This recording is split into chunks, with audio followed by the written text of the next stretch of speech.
दिल्ली में जल्द चुनाव होने हैं। चुनाव से पहले जहां आप बीजेपी और कांग्रेस ने कमर कस ली है, तो वहीं इस बीच सभी सियासी पार्टियां मैदान में उतरकर लोगों को अपनी तरफ खींचने में लग गई हैं। बात चाहे आम आदमी पार्टी के एक बार फिर से दिए जा रहे लोक लुभावनी स्कीमों को ऐलान को लेकर हो, या अन्य पार्टियों द्वारा इन स्कीमों पर पलटवार और सवालों की। इन सबके बीच चुपके से एक और पार्टी मैदान में उतरकर अपना दमखम दिखाने नजर आ रही है। इस पार्टी का नाम है AIMIM, यानी कि असदुद्दीन ओवैसी की AIMIM।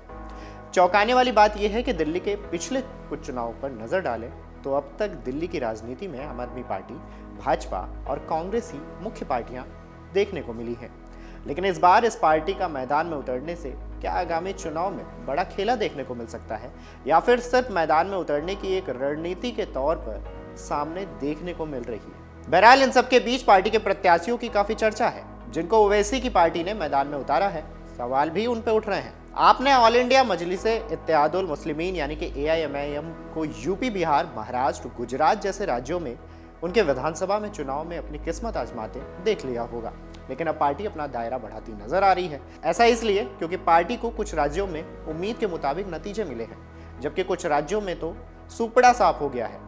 हालांकि असदुद्दीन ओवैसी की पार्टी अभी तक राष्ट्रीय राजधानी के चुनाव से दूर थी, लेकिन इस बार उन्होंने इस दंगल में कूदने का इरादा बना लिया है और उम्मीदवारों के नाम भी ऐलान करने शुरू कर दिए हैं। खबरों की माने तो ओवैसी की पार्टी ने दिल्ली दंगों से जुड़े मामले में जेल में बंद आम आदमी पार्टी के पूर्व पार्षद रहे ताहिर हुसैन को मुस्तफाबाद सीट से अपना उम्मीदवार बना दिया है। ताहिर हुसैन पर दिल्ली दंगों में IB कर्मचारी अंकित शर्मा की हत्या के आरोप है। अपने पार्षद पर आरोप लगने के बाद आम आदमी पार्टी ने उन्हें बाहर का रास्ता दिखा दिया था।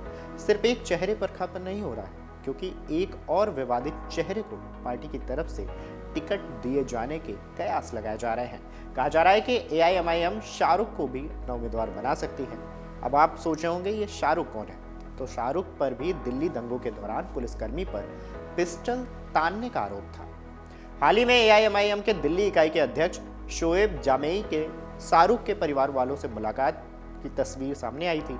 इसके बाद खुद AIMIM प्रदेश अध्यक्ष शोएब ने शाहरुख के परिवार से बातचीत की थी। मीडिया रिपोर्ट्स की माने तो इस दौरान जामेई ने संकेत दिए थे कि अगर उनका परिवार और स्थानीय लोग चाहते हैं तो हम उन्हें चुनाव लड़वा सकते हैं। ऐसे में AIMIM पर सभी का ये सवाल उठ रहा है कि पार्टी विवादित चेहरों पर किस्मत आजमाकर साबित क्या करना चाहती है। बता दें कि राजधानी का मुस्लिम वोटर कभी भी कांग्रेस का हुआ करता था, लेकिन पिछले कुछ चुनाव से ये वोटर आम आदमी के खेमे में है, यानी कि आम आदमी पार्टी के खेमे में है। एक्सपर्ट्स का कहना है कि अगर AIMIM को दिल्ली के चुनावी रण में अपनी जगह बनानी है तो इस तरह के चेहरों उनके लिए अहम हो जाते हैं। इन चेहरों पर दांव लगाकर AIMIM खुद को मुस्लिम समाज के बीच उनके सच्चे हितैषी के तौर पर पेश करने की कोशिश कर रही है। ताहिर हुसैन के समर्थन में रैली को संबोधित करते हुए ओवैसी ने भी कहा था कि हर समुदाय के लिए राजनीतिक नेतृत्व है, जो मुस्लिमों के लिए क्यों नहीं, जिसके बाद से ही इस पर जमकर बयानबाजी भी देखने को मिली थी।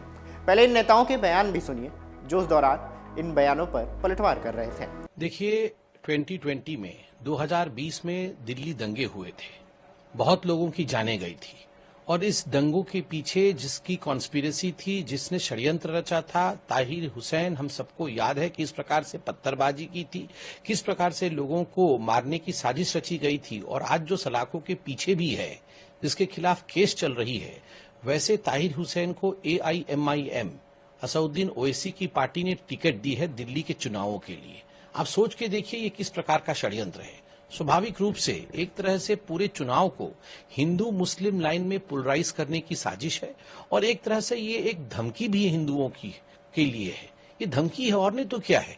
जिसने षड्यंत्र रचा, जिसने कॉन्स्पिरेसी की, जिसने लोगों की जान गंवाने के लिए पूरी की पूरी षड्यंत्र रची, आप उस व्यक्ति को टिकट दे रहे हैं। कहीं ना कहीं ये बहुत बड़ा षड्यंत्र है और हम उसकी भरसक निंदा करते हैं। हम तो जानना चाहते हैं कि आखिरकार ताहिर हुसैन जो आम आदमी पार्टी से आया हुआ है, इस विषय में आम आदमी पार्टी क्या सोचती है, क्योंकि पहले तो आम आदमी पार्टी भी ताहिर हुसैन को डिफेंड कर रही थी। बहरहाल इस मामले पर कांग्रेस, बीजेपी समेत कई नेताओं ने जमकर निशाना भी साधा था। बता दें कि राजधानी दिल्ली में AIMIM पहली बार चुनाव लड़ेगी। ऐसे में यह सवाल उठना लाजमी हो जाता है कि आखिर वो किसके वोट काटने जा रही है। सबसे पहले बात करते हैं राज्य में मुस्लिम वोटरों की।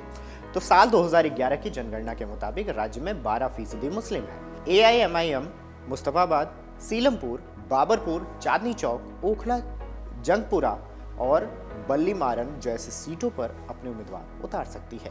ये सीटें लगभग आम आदमी पार्टी के खाते में हैं। ऐसे में जाहिर है कि AIMIM आम आदमी पार्टी के लिए नुकसानदेह साबित होने जा रही है। ये बता पाना थोड़ा सा मुश्किल है कि AIMIM कितना कमाल कर पाएगी। हालांकि उनके अन्य राज्यों के प्रदर्शन पर नजर डालें तो हाल ही में महाराष्ट्र में हुए विधानसभा चुनाव में ओवैसी ने 16 उम्मीदवार उतारे थे, लेकिन एक ही सीट वहां जीत पाई थी, जबकि पिछली बार AIMIM ने 44 उम्मीदवार उतारे थे और सिर्फ 2 सीटें ही हाथ लगी थी। इसके अलावा बिहार विधानसभा चुनाव 2020 में AIMIM ने 20 उम्मीदवारों पर दांव खेला था और 5 सीटों पर जीत हासिल की थी। इससे भी पहले गुजरात के चुनाव की बात करें तो उस तरफ भी देखें अगर तो वहां AIMIM को नोटा से भी कम वोट मिले थे। आंकड़ों के मुताबिक ओवैसी की पार्टी AIMIM को साल 2022 के गुजरात विधानसभा चुनाव में 0.29% वोट शेयर मिला है। यह आंकड़ा नोटा को भी मिले वोट प्रतिशत से भी काफी कम है। गुजरात चुनाव में 1.58% वोट शेयर नोटा को मिला है, जिसके बाद से इसकी चर्चा है।